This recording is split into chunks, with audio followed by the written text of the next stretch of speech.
Hi, and welcome to Open, the show that opens the Bronx and the rest of the world to you. I'm Kibin Alleyne, and today we'll update you on what's happening in and around our borough. Coming up, the NYC Mayor's Public Engagement Unit has launched a new important resource for New Yorkers, a live operator tenant helpline. The Tenant Support Outreach Director and Specialist for PEU will share more later on. What inspired the creation of the Tenant Helpline? Then Street Lab is a nonprofit that creates and shares programs for public space across New York City. Co-founder and executive director for Street Lab talks more on their efforts to bring New Yorkers together. How do these mobile installations transform public spaces into community hubs? After that, we take a look back at an interview from a few months ago where we got to sit down with the president of the New York chapter for the NYABJ to speak on the importance of encouraging and supporting the achievement of Black media professionals. What kind of information could you have missed from this interview? And finally, the Van Cortlandt Park Alliance teams up with Rooftop Films to present Story Avenue, a film written and directed by a Bronx filmmaker. We are joined later by that film director to learn more about his film. Why is it important for organizations to host free screening movie events in the Bronx? So stay tuned, all this and much more is headed your way because we're now officially open.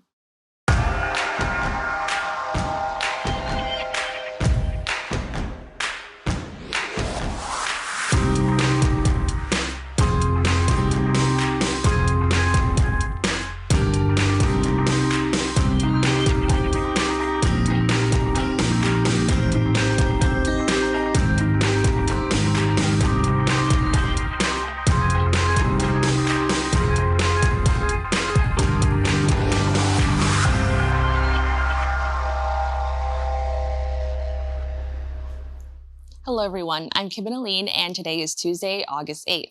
You're now watching Open, a program that brings the Bronx and New York City straight to you. Don't forget to stay connected with us via social media at BronxNet TV. The Mayor's Public Engagement Unit launched a new tenant helpline service with live operators to provide support for New York residents. The tenant helpline system, along with PEU's overall tenant support team, remains a critical resource for New York tenants who face potential eviction, landlord harassment, or unacceptable living conditions. Joining me to discuss the helpline are Janeva Clarke, a specialist for PEU, and Jasmin, Batista, the Tenant Support Outreach Director. Thank you both so much for joining me. Thank you. Thank you so much. Now, Jasmin, can you tell me about the Public Engagement Unit's overall tenant support unit? Yes, the Tenant Support Unit was started in 2015. Our focus was to ensure that tenants across New York understood their tenant rights, were connected to resources that were available to them, depending on any sort of housing-related issue that they were facing. Our goal was to do proactive outreach across the city, whether that was door knocking in targeted neighborhoods or phone banking or texting, to reach out to as many tenants as possible so that they could get connected to the resources to assist them with their issues. Now, as mentioned, there's a helpline. Can you just talk about what that is and basically what inspired the creation of it?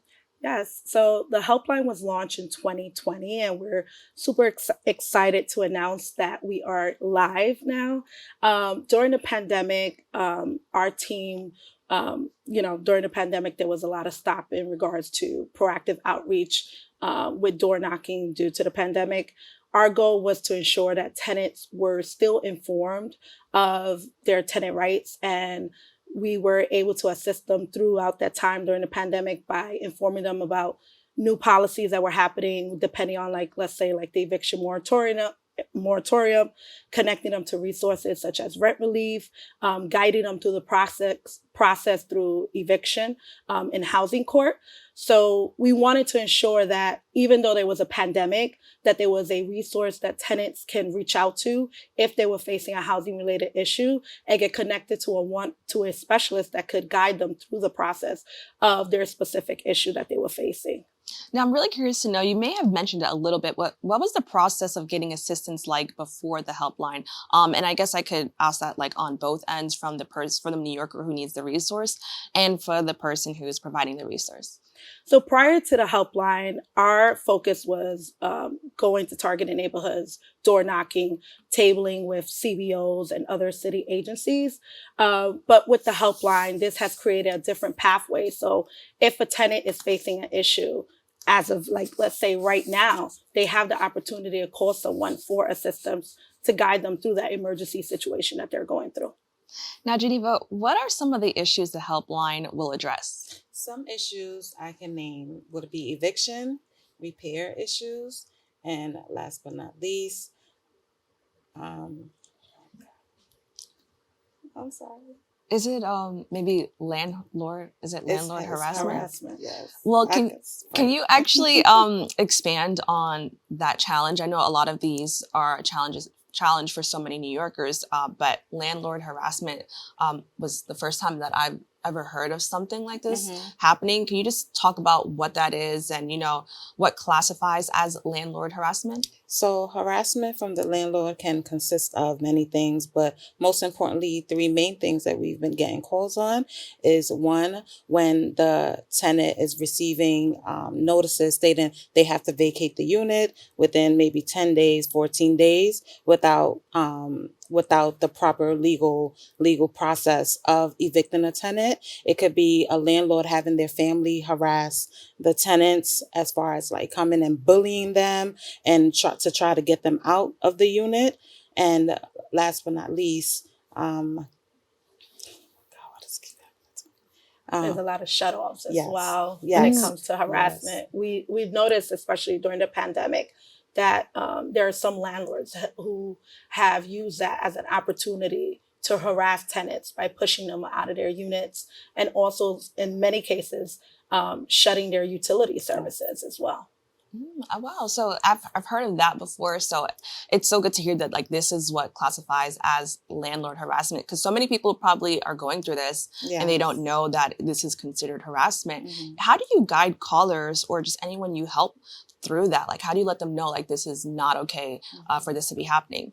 Well, one, I provide them legal resources so that they can be provided legal advice. I let them know that they can file a HP action for harassment at housing court, and legal aid would be able to guide them through that process and what it looks like. And also, if they reside in a rent stabilized, I let them know that they can go through HCR and file a harassment through HCR against the landlord as well. Now, something else that was mentioned that was really important that I quickly want to highlight is if your landlord says you have to leave like in 10 days, can you just give us like the rundown of like what that's supposed to actually look like?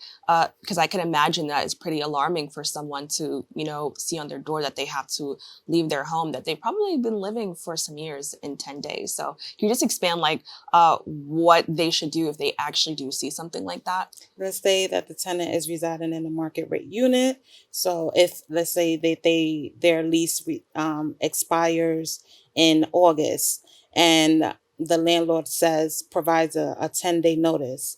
No, they have to provide sufficient notice. If they've been living, for example, for 2 years, they have to provide them with a 90-day notice stating we're not renewing your lease due to whatever the circumstance may be, or if they want to raise the rent, they have to provide sufficient notice to the tenant, stating the rent will be increased, whether it's $200, $300, and that is the process for. Well, thank you so much for clarifying that. Now, Jasmin, what are some of PEU's other outreach efforts? So, as I mentioned, our goal is to make sure that we're reaching out to every single New Yorker. And that comes in the form of whether it is door knocking, whether it's tabling with CBOs, elected officials, at events. We also focus a lot on phone banking and also texting. We want to make sure that, no matter, if you're a senior or a student or just, someone who's going to work every day, that you have all these avenues to reach out to the tenant support. So we want to make sure that we provide these services that are available to them, even on our website. There's a lot of information on our website as well that tenants could learn more about our program, but also connect with one of our specialists. We also have the tenant portal for the city. So if we have tenants who want to navigate their situation on their own, they're able to navigate it. And if they want more information or more assistance, they could also connect by filling out our contact form to get connected with us. Now, this work isn't easy, I'm sure. Like you're dealing with so many people's livelihoods, what keeps you passionate to keep going and help people? And I'm curious to know from you both. I will start with you though. What keeps me going is when we receive a phone call and the tenant may be devastated, of course, because they could be going through some really harsh issues and relating to their apartment and their livelihood.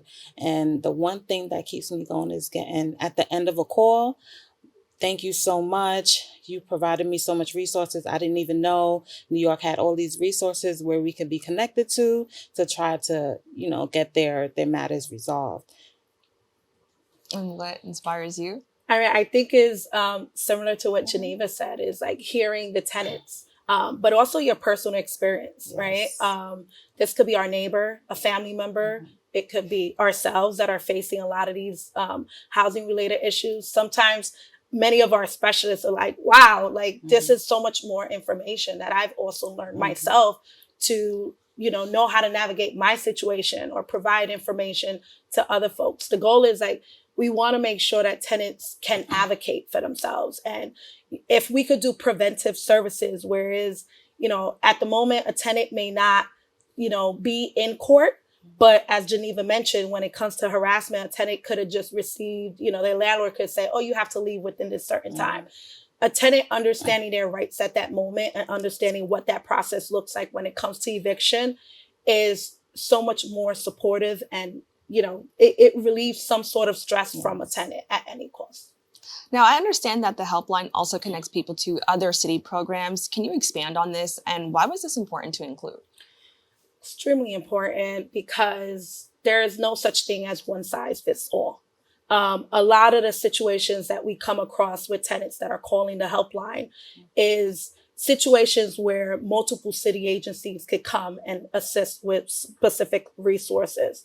If we have a client who may be facing discrimination, we want to make sure that, yes, we're connecting them to legal. Yes, we're informing them about their rights, but there's also other agencies that could assist with, following up with the landlord or filing a case in court. So CCHR, the Commission of Human Rights, things like that. We want to ensure our goal, especially on our end, is that we focus a lot on building those relationships with other city agencies to expand on, ways that we could navigate a specific case, and finding more resolutions than just, focusing on just the issue above. Like, we want to pay attention to the underlying issues as well.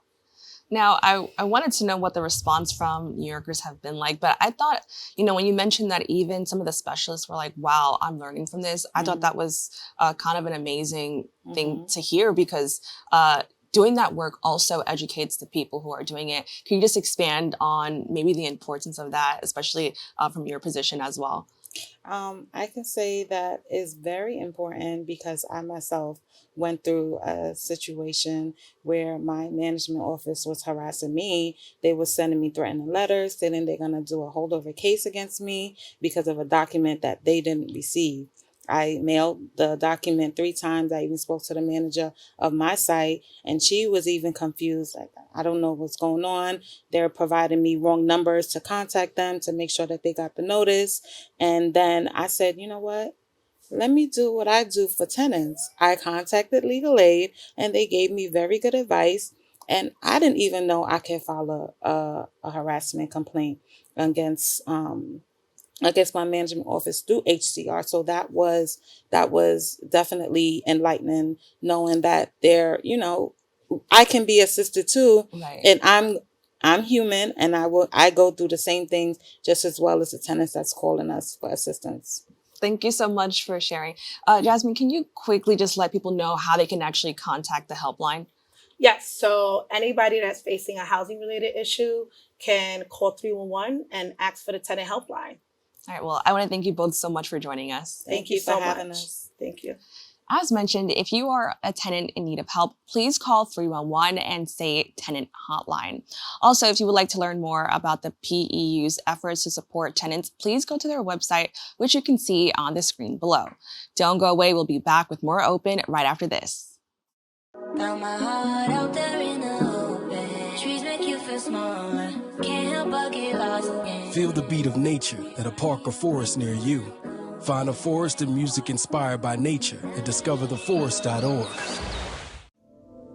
We all know what it's like to feel alone. But it just takes one new connection. Want to get out of here? To empower many. This is unbelievable. It doesn't take a superhero to bring forces together. We all have the power to reach out Let's go! and help someone feel like they belong. Pretty cool, huh? We are stronger together. I know what you're thinking. I need a job. Well, I've been there. I've been there. But you gotta keep going. You just need the right skills. Find an apprenticeship. I found a course online. You can do this. You will find something. We'll find something new.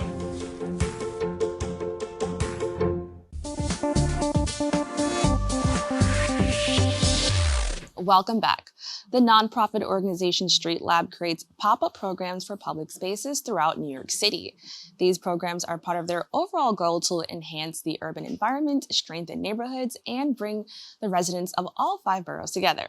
Co-founder and executive director of Street Lab, Lesile Davol, joins me to discuss this effort. Thank you so much for joining me. Thank you for having me. Now, can you just introduce Street Lab and share the inspiration behind it?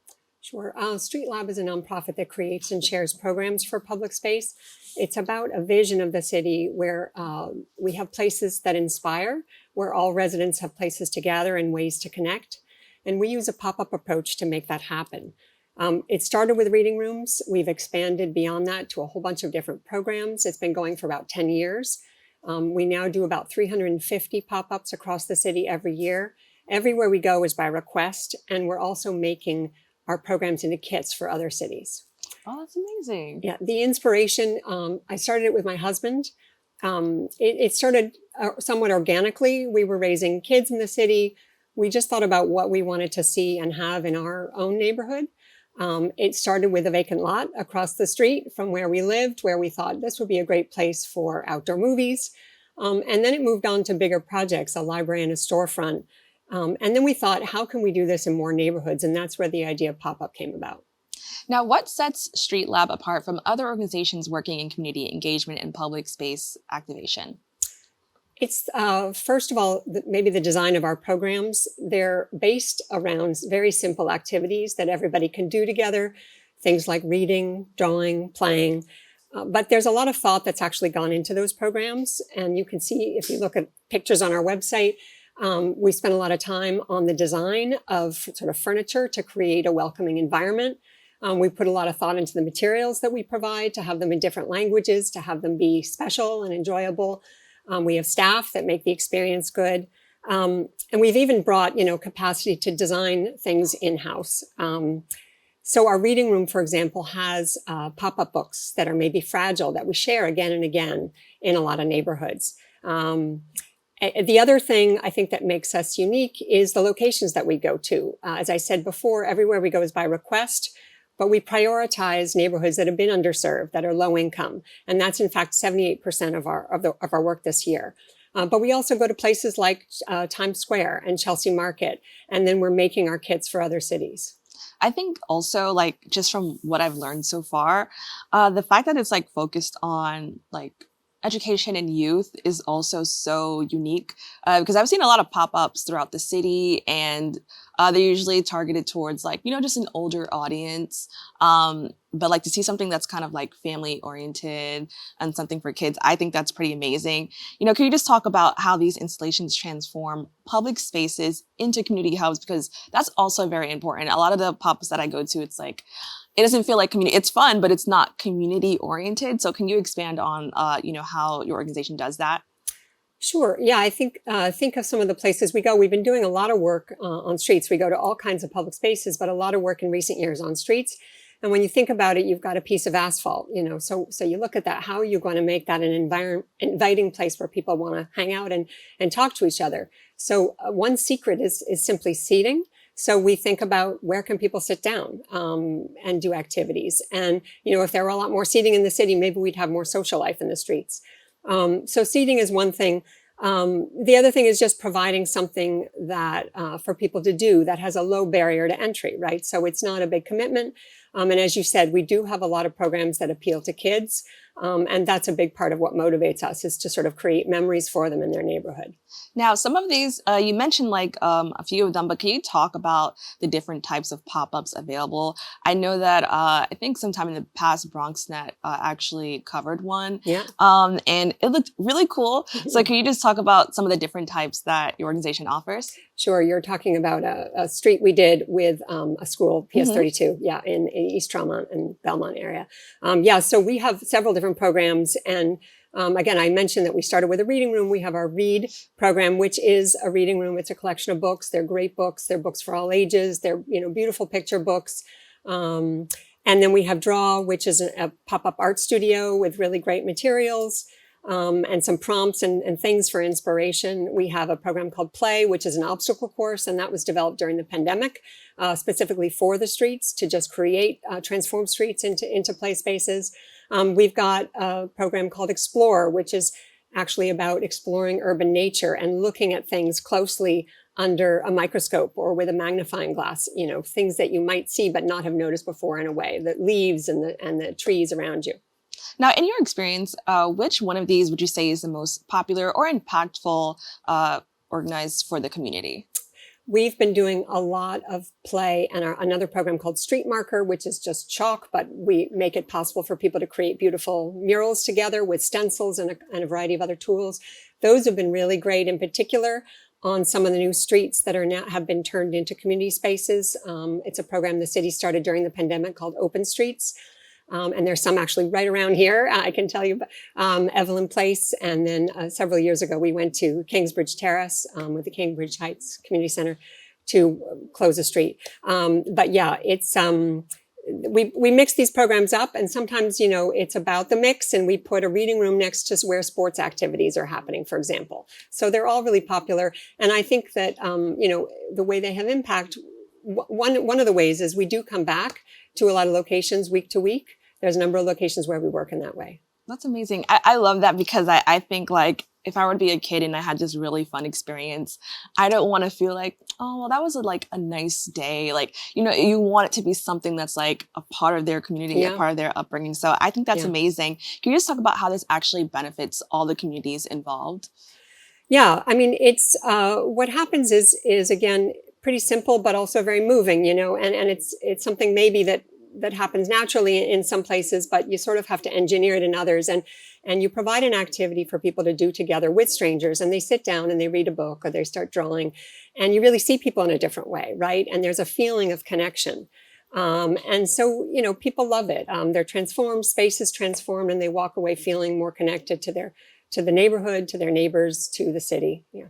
And I also want to highlight the Bronx for a moment. I'm sure that other areas in New York maybe have similar challenges, but I know for the Bronx, a lot of parents are hesitant to just even allow their child to play outside. How has that been possibly a challenge for your organization to overcome while you create these pop-ups?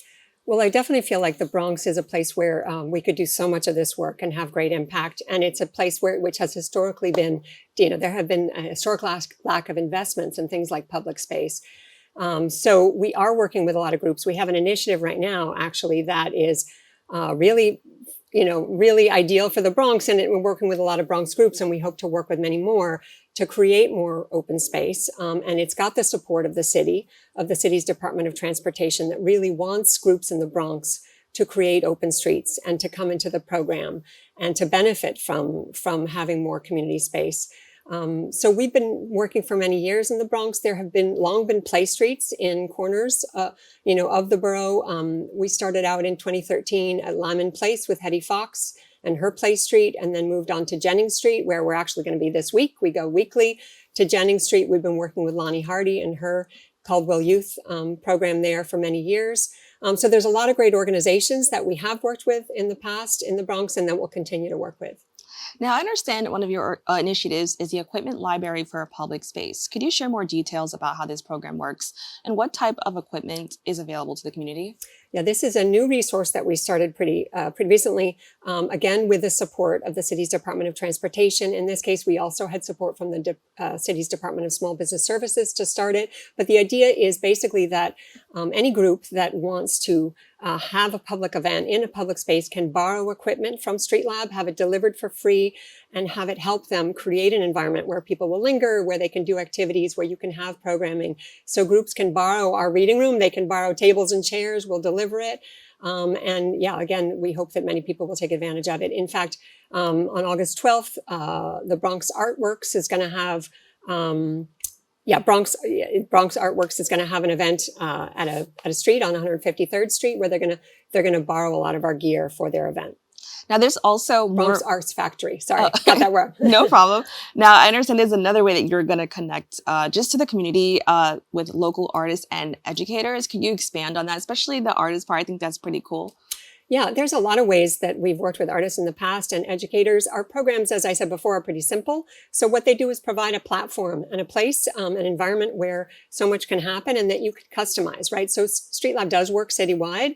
And we do these programs again and again, all over the city. That's part of the beauty of it, trying to make that kind of universal experience, but they can be customized. And so everywhere we've gone, sometimes we've worked with local libraries that come out and do read alouds. We've worked with artists that run our chalk program that, sort of lay out a pattern and get everybody engaged in making the mural on the street. So there's a lot of ways for artists and educators to get involved. Now, I understand that just the entire organization has been around for 10 years, correct? Mm-hmm. And you mentioned that you started it, just as a parent, like looking for places.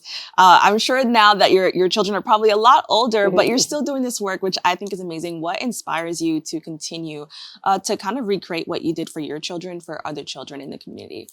It's about places, right, in your memories of where you grow up and your feelings about, there have been so many articles that point to place is so important for the determinants of all kinds of things about life, right, and how you end up. And so I think that creating memories for people about their neighborhood and feelings of connection is so important. Our work has really grown in the past just with the pandemic and the new focus on space and community and sort of the health benefits of all of that. Our work has tripled since the pandemic. And so right now we're just trying to keep up with the demand and to find new ways to work with groups across the city. We also have something coming up where, there's heat is getting, of course, more of a crisis in the city, and it disproportionately affects areas like the Bronx, where there's less tree cover and all kinds of things. So one of the new programs we're working on is a pop-up cooling station. We have the ability to pop up, we can design, we have these community networks, so we're hoping to roll that out very soon. Well, we have about a minute left. Can you just explain, what are some of your future hopes or plans for the organization?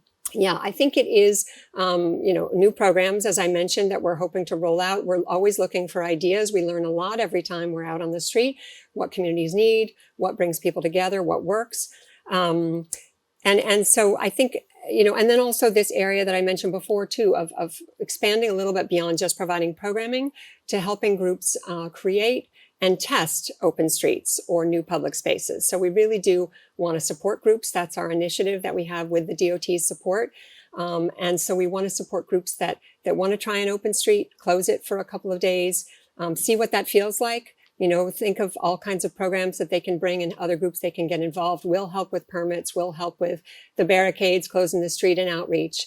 So that's a whole area of work that I'm really excited about because it has so much impact. And it's also a chance for us that when we pop up, to go more deeply into neighborhoods and work closely with groups over many months. Well, I want to thank you so much for joining us and sharing this organization with us. Thank you so much. If you want to learn more about the amazing pop-ups and efforts of Street Lab, please go to their website at www.streetlab.org or follow them on social media at Street Lab. Stay tuned, we have more open for you right after this. I'll see ya. After a basketball game, a black teenage boy, Brandon, reads his texts in his family group chat. Auntie Flo, congrats on the big win. Mom, that's my baby. Brandon replies, thanks y'all. In a park, his sister Maya texts, where are we celebrating? Dad replies, home. Mom texts, I got dinner going. Auntie Flo replies, ooh, I can't wait. Then receives a FEMA flood watch text alert. She texts the family, anyone see that weather alert? We need a plan to stay safe, especially after last year. Ready has a list of resources at ready.gov/plan. In his workshop, Dad sends a photo of emergency supplies and texts, Looks like we need flashlights and batteries. Leaving a store with a shopping bag. Brandon replies, I got us covered. Mom texts, I'll check in with Grandma and Papa. Maya texts, thanks, Auntie. Feeling good about this plan. Got some batteries. Auntie Flo replies, love y'all. We gotta stay safe. Later, the family. Feel like he gets on every time I see you. Stay connected. Time for that.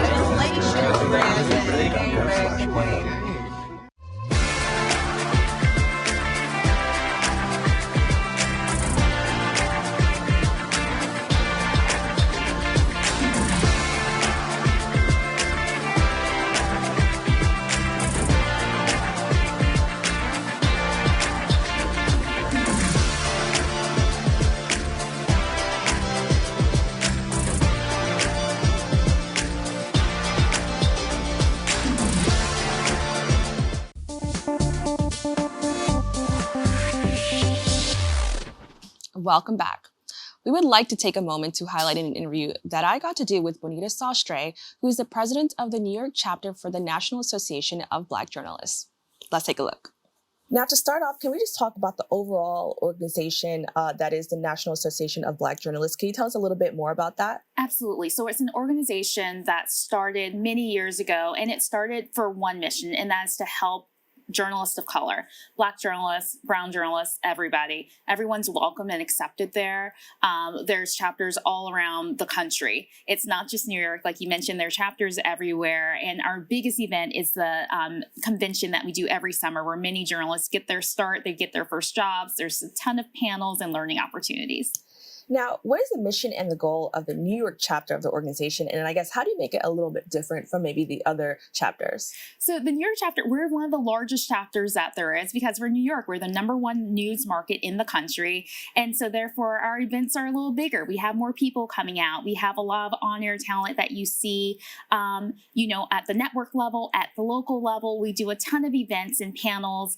Even though, we're getting out of the COVID, we still do a Zoom panel every month and an in-person event every month as well. Now, when people hear journalists, they often think of a reporter or a writer, but who qualifies to be a part of this association? We take student members, we take content creators. We understand that the world of journalism has changed. So it's not just someone who's like on air holding a microphone. It's a producer who's behind the scene. It's someone with a really cool YouTube channel that's building content every day. It's podcasters out there. The New York Association of Black Journalists has their own podcast called The Sidebar. We're on Spotify, we're on Apple Music.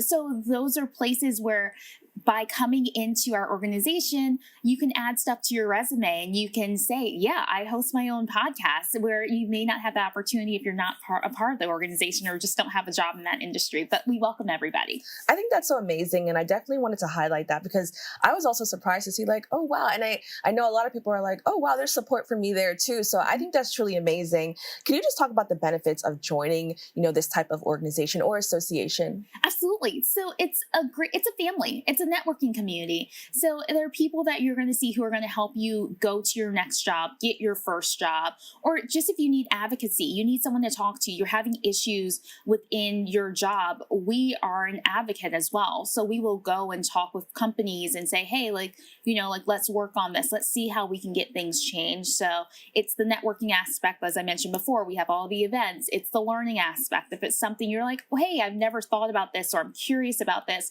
we're probably offering a panel or have a member that I can connect you with, or someone is willing to connect you with to learn more about whatever that facet of journalism is. Now, why is it important for Black people? And you also mentioned that other people of color, have these units and these communities. Why is it so important to have that, especially in a career, I guess dealing with media and journalism? It's so important. So I went to an HBCU. That's a historically Black college. I went to Hampton University, go HU. And there I learned the importance of being around people who understood my background. They understood the ups and the downs. And NYABJ is the same way. You're in a community with other Black journalists who understand what you're going through. And that might be something that you're not going to get from a larger organization that don't focus on having people who have had those similar situations. And could you just say, probably what inspired you, or what was that moment that you knew that this was something that you wanted to be a part of?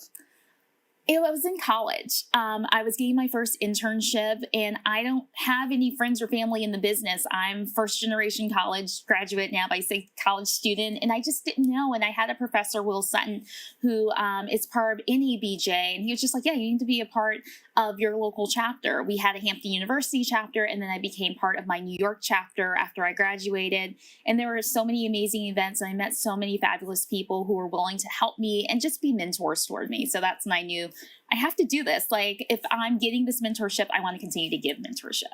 And I think that's also really important that you mentioned that you didn't know anybody in the field, because I know sometimes people from certain backgrounds, our family members didn't have those same opportunities. And so sometimes when you don't have those spaces, like, you can lose out on those opportunities. So I think that's so amazing that you brought that up. Now, I want to talk a little bit about, the organization's workshops and seminars. Can you just give us a little bit more about, what goes into making those? Oh my goodness. So we have a programming committee, and the programming committee is one of our largest committees, and they work very hard in making sure that we have both an online Zoom event as well as an in-person event. So we recently did an event with the executive producers of daytime talk shows. So we had the executive producer of the Sherry Shepherd Show, the executive producer of the Jennifer Hudson Show, and the executive producer of the Tamron Hall Show. These are huge shows, and these very important people took out an hour of their time to be on a Zoom call all together. Some of them were in LA, just to talk to our members about like what it takes to become an executive producer. So it takes a lot of time and effort to put them together, but they're usually really well received, and people come out, and our in-person events are similar. And why did you want to further offer these different types of opportunities, especially I also want to add that it's not just for college students, which I think is amazing, because a lot of the times, usually only people in college get to kind of experience these things where they're like meeting people, but it could be somebody who's like in the middle of their career or maybe switching careers. So can you just talk a little bit about the importance of that? Absolutely. So as you mentioned, we also have a high school program. So we have a high school program. We want college students, and we have mid-career people, early career people, and veteran journalists who are all part of the association. And that's what makes it a full circle and really encompassing, because you can talk to someone who's been in their career for 30, 40 years and someone who's mid-career and who's looking to climb the corporate ladder and become like a manager or a director of a news station. So that's what we bring. That's why we do so many different types of panels. The executive producers for daytime talk shows, those are executive producers. When you come out of college, you're not going to get that job. But right. For a mid-level person, that was a great learning opportunity for them to learn how do you get on the right track in order to one day get that executive producer position. Now, what can people expect when they attend these types of events? It's like a family reunion. It's like everyone's getting together. Everyone's happy to see each other. Everyone's as welcoming as possible. And you're probably going to sit next to a stranger or be with someone who came by themselves. And that's okay, because everyone's so welcoming and willing to just talk. And we don't need awkward icebreakers. Sometimes we just do some fun trivia and we get things moving. Now, speaking of the trivia, you recently held the Black History Month brunch. I attended that, and it was also hosted by former Bronx Net reporter Darissa White. I was just really excited to be there. I thought it was really great. Can you just talk a little bit, about how that event went for you? Absolutely. So I started planning that event back in October. That took a long time, and we knew we wanted to have it at a Black-owned restaurant, which is why we picked Sugar Bar, which is Astor and Simpson's restaurant. And it was just great bringing everyone together for a really great hearty meal and to celebrate Black History Month. And like I mentioned, we did some really fun trivia and gave away some great prizes. So it was an event where there were some people who never come to an NYABJ event there, and there were some people who come to everything. Right. And it was just a nice time where people enjoyed themselves and had great conversation and fun. And I want to add that was my first time going. So, why is it important to kind of have it, it's not this exclusive thing. If you're not a part of the association, you can still attend these events. Why did you want that to be available to so many different types of people? Well, with new people, we bring in new energy and we do new things and we learn about new things. So every new person is a new learning opportunity. So I want people to come and for them to learn something or to meet a new person, because now you have someone new on your Rolodex. The journalism industry is so small that you're going to meet someone someplace else. And it's always good to know someone, if you're going to a new situation. And I want to just let people know, sometimes it can be scary to go to these types of things, especially if you're just not that type of outgoing person. But the energy was very like just so friendly, and I was sitting next to people that I didn't know, and we were just talking, and things like trivia kind of like, just gives you a chance to talk to different people. So I thought that was really amazing. You did a wonderful job with that. Now I understand that you will host the Boss Babe Brunch for Women's History Month. Can you talk a little bit more about that? I'm really excited. Just the sound of it just sounds amazing. So can you talk a little bit more about that? Absolutely. So we are partnering with another female-led organization, Adopt Femme, and we're going to be coming together. We've rented out a really cool space. We're going to be doing lots of pampering. We're going to have like little facials.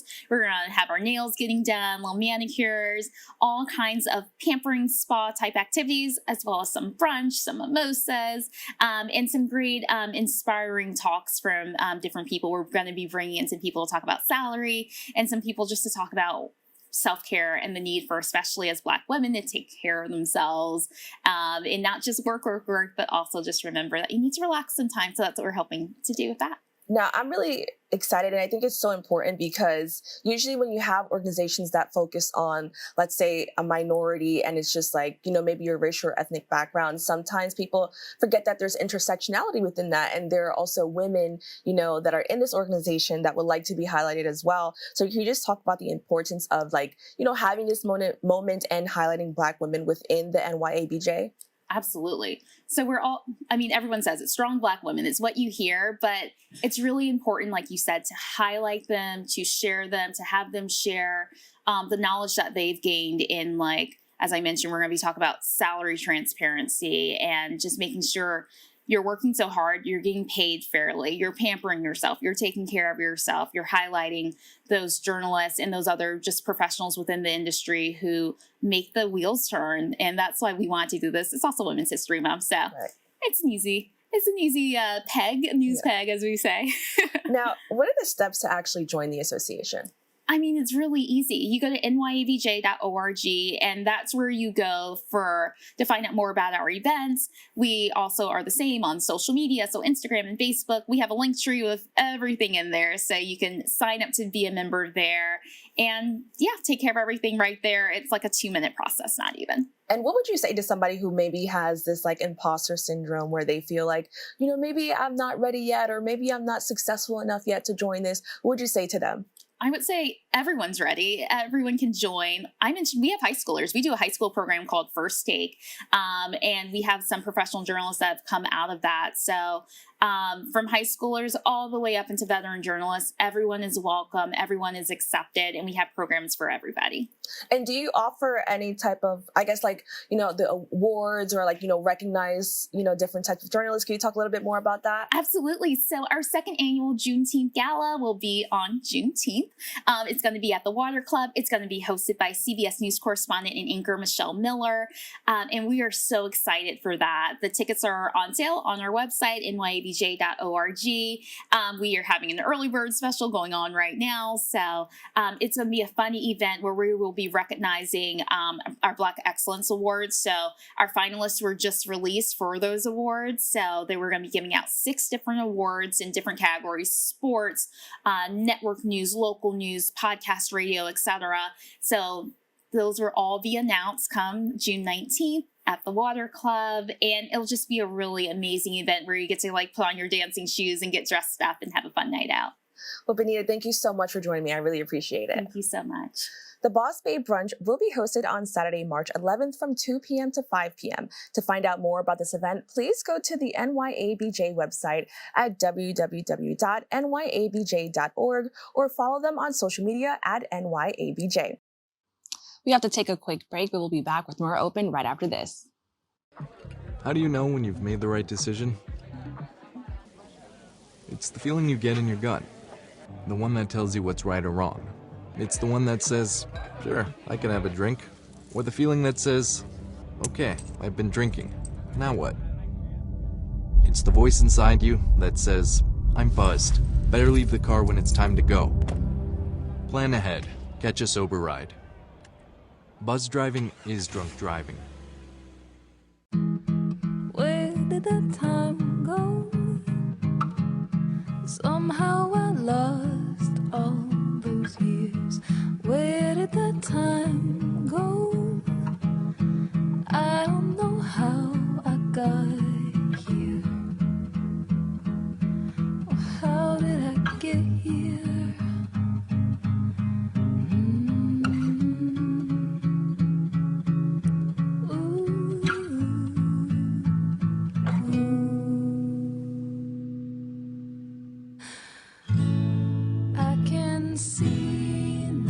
done the hard part.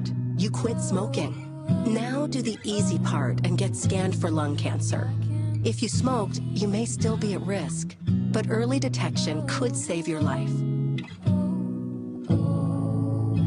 Talk to your doctor and learn more at savedbythescan.org.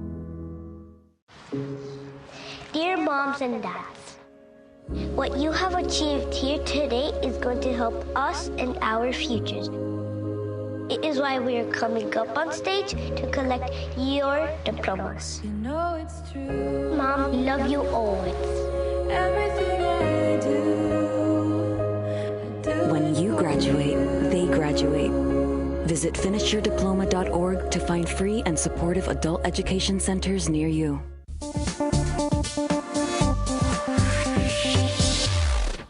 Welcome back. The Van Cortlandt Park Alliance teams up with Rooftop Films to present Story Ave, a film written and directed by Bronx filmmaker Aristole Torres. The film follows a young and troubled teenage graffiti artist who robs an unsuspecting MTA worker, resulting in a life-changing experience for both individuals involved. Director Aristole Torres now joins me to discuss the film. Thank you so much for joining me. Thanks for having me. Now, I first want to just talk about the fact that Bronxites will just get the chance to see a screening of a movie like this. Can you just explain? And it's going to be at Van Cortlandt Park. Can you just talk about how this collaboration possibly began? Yeah.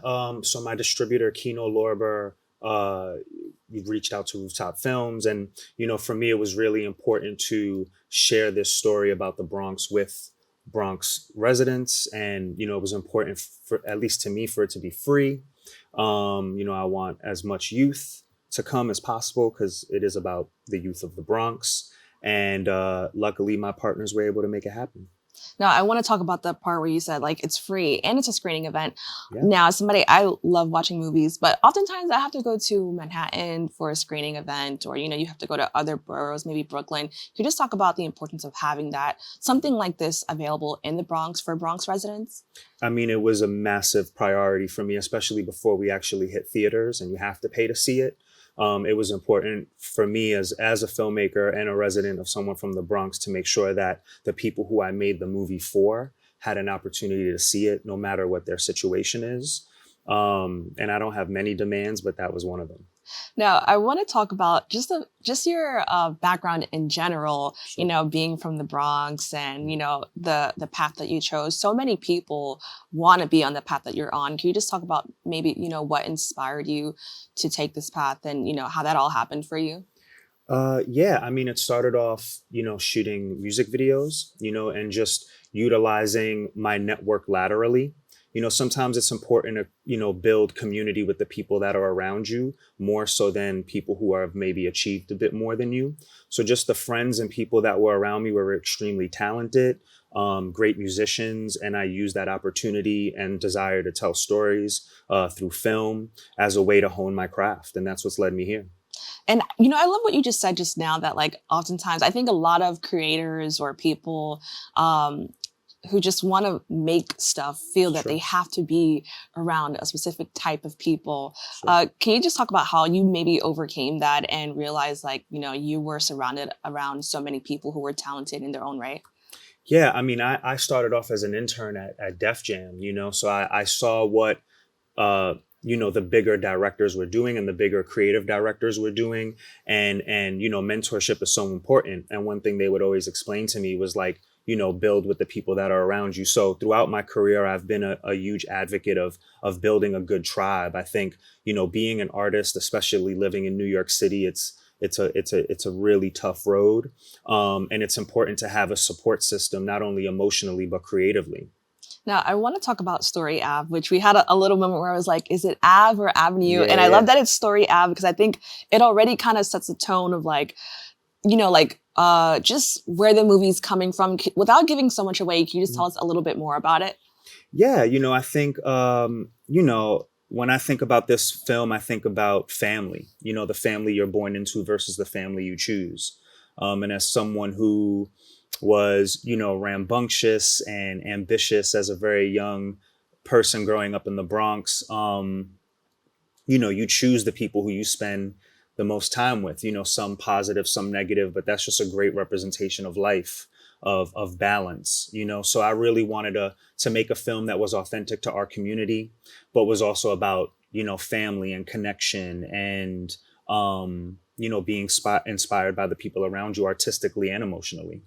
Now, I understand the cast has some like really amazing and talented people involved. Can you just talk about, you know, how that came to be? And I'm really curious from your standpoint, do you get to choose who you want to be in the movie, or do you have like specific people in mind when you are creating something like this? Sure. Well, in this particular movie, our two leads are Asante Black from This Is Us and Luis Guzman, who is a national treasure of the Bronx. So I specifically wrote the role for Guzman, you know, in his voice and his tone. But yeah, you know, for me as a filmmaker, as a director, I think 90% of my job is casting and locations. That's what does so much of the heavy lifting on the screen. So it's one of the categories that I'm very meticulous and detailed about, because, you know, especially when you shoot indie film, you don't have a ton of time to discover and play and explore. You really have to like go in and get the scene done. So I was very fortunate as a first-time filmmaker, of this being my first feature film, to have actors of this caliber who could take, you know, these words that I wrote and elevate it to a level beyond even my own understanding. So it was really a privilege.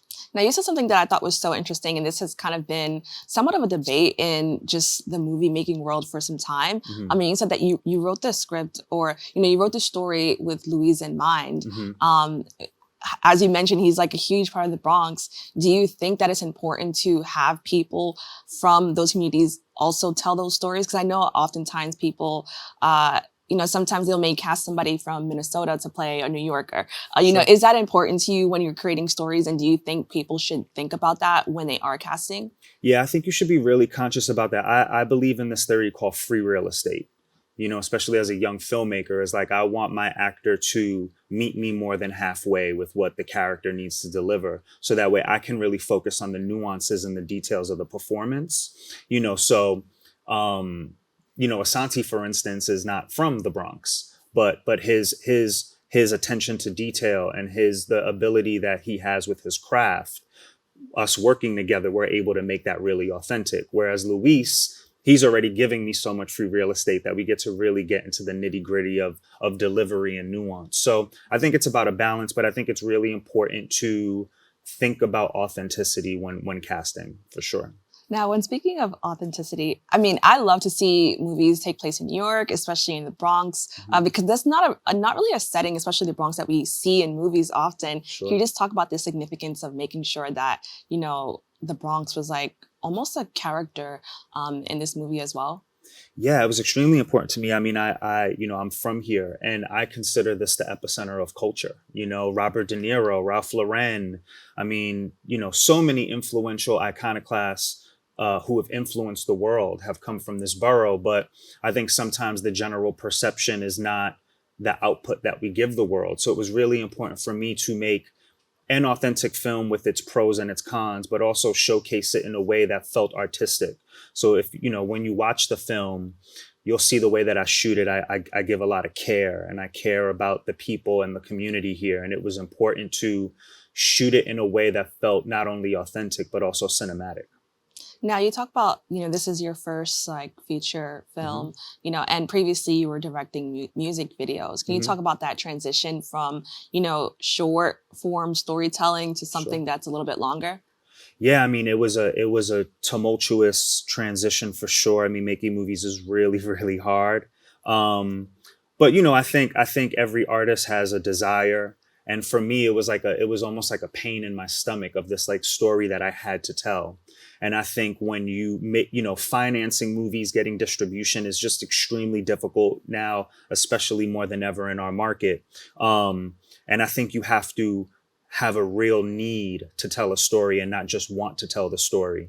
So, you know, coming from short form storytelling, I knew that I wanted to make something a little bit closer to home, a little bit more authentic to my experience growing up in New York, specifically the Bronx. And this just felt like the right story and project to do that. Now, as I mentioned earlier today, people will get a chance to see the screening. Can you just talk about the time, the place, and, you know, what they can possibly expect? Yeah, so it'll be tonight at Van Cortlandt Park. Doors open at 7 and the screening starts at 8:30. And I hope people come and say hi and ask questions and all that good stuff.